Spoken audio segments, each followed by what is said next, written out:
പശ്ചിമ ബംഗാളിലെ ആദ്യ ബി.ജെ.പി. സർക്കാരിന്റെ സത്യപ്രതിജ്ഞ ഇന്ന്. സുവേന്ദു അധികാരി മുഖ്യമന്ത്രിയായി ചുമതലയേൽക്കും. രാവിലെ 10 മണിക്ക് കൊൽക്കത്തയിലെ ബ്രിഗേഡ് പരേഡ് ഗ്രൗണ്ടിൽ നടക്കുന്ന ചടങ്ങിൽ പ്രധാനമന്ത്രി നരേന്ദ്രമോദിയും എൻ.ഡി.എ മുഖ്യമന്ത്രിമാരും പങ്കെടുക്കുന്നുണ്ട്. കൊൽക്കത്ത ബ്രിഗേഡ് പരേഡ് ഗ്രൗണ്ടിൽ നിന്ന് ശ്രീനാഥ് ചന്ദ്രൻ വിവരങ്ങളുമായി ചേരുന്നു. Sreenath, good morning. അങ്ങനെ ഏറെ അനിശ്ചിതത്വങ്ങൾക്കൊടുവിലാണ് ഇപ്പോൾ സുവേന്ദു അധികാരിയുടെ പേര് ഇന്നലെ പ്രഖ്യാപിക്കുകയായിരുന്നു. അതിനുശേഷം ഇപ്പോൾ ഇന്ന് ആ സത്യപ്രതിജ്ഞാ ചടങ്ങ് മാത്രമല്ല, ബംഗാളിലെ ഒരു രാഷ്ട്രീയ സാഹചര്യം വെച്ച് വലിയ രീതിയിലുള്ള ഒരു സെക്യൂരിറ്റിയൊക്കെ അവിടെ ഒരുക്കേണ്ടതുണ്ടെന്ന് തോന്നുന്നു. കാരണം ഈ തെരഞ്ഞെടുപ്പിന് ശേഷം അവിടെ ഉണ്ടായിട്ടുള്ള അനിഷ്ട സംഭവങ്ങളെക്കുറിച്ചൊക്കെ കൂടി പറയേണ്ടതുണ്ട് അല്ലേ ശ്രീനാഥ്? എങ്ങനെയാണ് ഇന്നത്തെ സത്യപ്രതിജ്ഞാ ചടങ്ങ്? പ്രധാനമന്ത്രി വരുന്നുണ്ട്, അപ്പോൾ എങ്ങനെയാകും? ഞാനിപ്പോൾ ഉള്ളത് കൊൽക്കത്തയിലെ ബ്രിഗേഡ് പരേഡ് ഗ്രൗണ്ടിലാണ്. ചരിത്ര പ്രാധാന്യമുള്ള ഒരു ഗ്രൗണ്ടാണ്. പലപ്പോഴും ഈ സോഷ്യൽ മീഡിയയും TV ചാനലൊക്കെ വരുന്നതിന് മുമ്പ് രാഷ്ട്രീയ പാർട്ടികളുടെ ശക്തി തെളിയിക്കാനുള്ള ഒരു ഇടമായി ഈ കൊൽക്കത്തയിലെ ബ്രിഗേഡ് പരേഡ് ഗ്രൗണ്ട് മാറാറുണ്ടായിരുന്നു. പലപ്പോഴും വലിയ രാഷ്ട്രീയ പരിപാടികൾ, വലിയ ലോക നേതാക്കൾ പോലും എത്തി. ഇപ്പോൾ ഹ്യൂഗോ ഷാവേസിനെ പോലെ അല്ലെങ്കിൽ മുജീബുർ റഹ്മാനെ പോലെയുള്ള ആളുകൾ ഒക്കെ വന്ന് സംസാരിച്ചിട്ട്, ക്രൂഷ്ചേവിനെ പോലെയുള്ള അങ്ങനെ ലോക നേതാക്കൾ വന്ന് സംസാരിച്ചിട്ടുള്ള ഒരു ഇടമാണ്. അവിടെയാണ് ഇപ്പോൾ ഒരു സത്യപ്രതിജ്ഞ. സാധാരണ ബംഗാളിൽ മുഖ്യമന്ത്രിമാരുടെ സത്യപ്രതിജ്ഞ രാജ്ഭവനിൽ വെച്ചാണ് നടക്കാറുള്ളത്. 2016 മമതാ ബാനർജി അതിനൊരു മാറ്റം വരുത്തി ഈ മൈതാനത്തിന് പുറത്തുള്ള റെഡ് റോഡിൽ വെച്ച് ഒരു സത്യപ്രതിജ്ഞാ ചടങ്ങ് നടത്തിയിരുന്നു. അത് ഒഴിച്ചു നിർത്തിയാൽ ഇങ്ങനെ പുറത്ത് ഈ തരത്തിലൊരു സത്യപ്രതിജ്ഞ ഒരുപക്ഷെ ആദ്യമായിട്ടായിരിക്കും. BJPയെ സംബന്ധിച്ചിടത്തോളം ഒരു യുഗത്തിന്റെ തുടക്കമാണ്. സംസ്ഥാനത്ത് ആദ്യമായി ഒരു BJP സർക്കാർ അധികാരത്തിൽ വരുന്നു. അപ്പോൾ ആ ചടങ്ങ് ആ തരത്തിൽ ഒരു വലിയ സംഭവമാക്കി മാറ്റാനുള്ള ഒരുക്കമാണ് യഥാർത്ഥത്തിൽ ഇവിടെ നടക്കുന്നത്. ഏതാണ്ട് 10 ലക്ഷത്തോളം പേരെങ്കിലും വഹിക്കാനുള്ള ശേഷി ഈ ഒരു മൈതാനത്തിനുണ്ട്. ഏതാണ്ട് ഒരു 5 ലക്ഷം പേരെയെങ്കിലും പ്രതീക്ഷിക്കുന്നുണ്ട് എന്ന് നമ്മൾ മനസ്സിലാക്കുന്നു. 50,000-ലധികം പേരെ അതിഥികളായി ഇവിടേക്ക് ക്ഷണിച്ചിട്ടുണ്ട്. 50,000-ലധികം ഇരിപ്പിടങ്ങൾ ആ തരത്തിൽ പ്രത്യേകമായി ഇവിടെ തയ്യാറാക്കിയിട്ടുണ്ട്. പക്ഷേ അതൊക്കെ നിറഞ്ഞു കവിയും എന്ന കാര്യത്തിൽ യാതൊരു സംശയവുമില്ല. പ്രധാനമന്ത്രി അടക്കമുള്ള പ്രമുഖരുടെ ഒരു നീണ്ട നിരയുണ്ട്.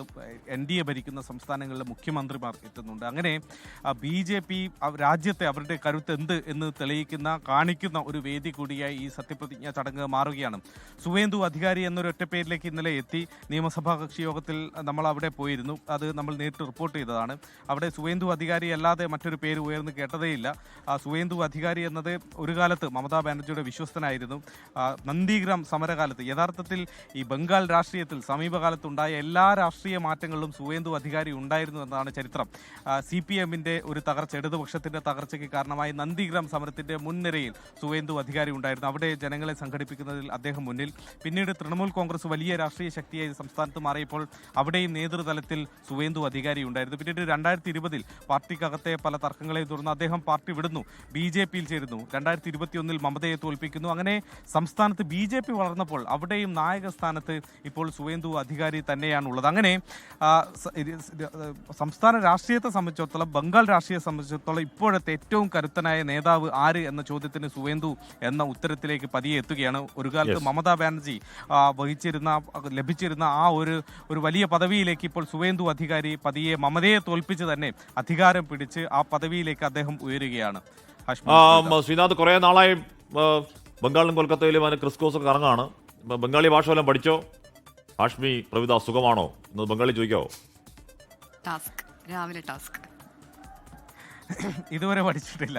ഇവിടെ എല്ലാവരോടും തൽക്കാലം ഹിന്ദിയിലും ഇംഗ്ലീഷിലുമാണ് സംസാരിക്കുന്നത്. അതുകൊണ്ട് ബംഗാളി വേണ്ടി വന്നിട്ടില്ല ഇതുവരെ.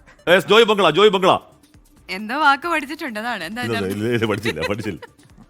അതാണ് അത്ര ധൈര്യമായിട്ട് ചോദിക്കുന്നത്. ഒരു കാര്യം, ഈ തെരഞ്ഞെടുപ്പ് ഒരു പ്രശ്നം, ഈ ജോയ് ബംഗ്ല എന്നത് പലപ്പോഴും ഇവിടെ BJPക്കാരും തൃണമൂലും തമ്മിൽ ഏറ്റുമുട്ടുന്ന ഒരു വാക്കാണ്.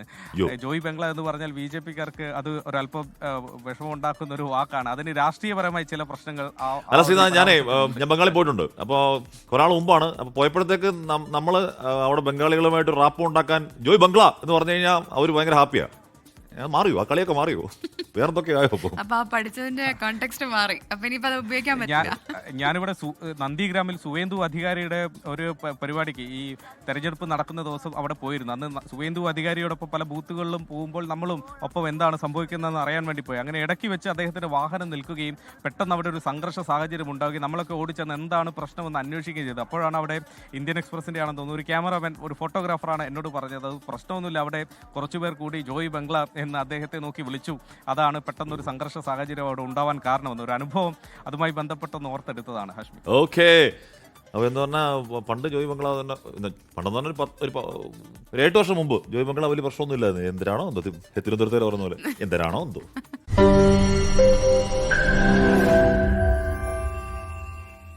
ലോകത്തെവിടെയായാലും ഏത് സമയത്തും 24 വാർത്തകളും ഓഗ്മെന്റഡ് റിയാലിറ്റി പാക്കേജുകളും എക്സ്പ്ലെയിനറുകളും വിശദമായി കാണാൻ ഞങ്ങളുടെ യൂട്യൂബ് ചാനൽ നിങ്ങൾക്ക് സബ്സ്ക്രൈബ് ചെയ്യാം.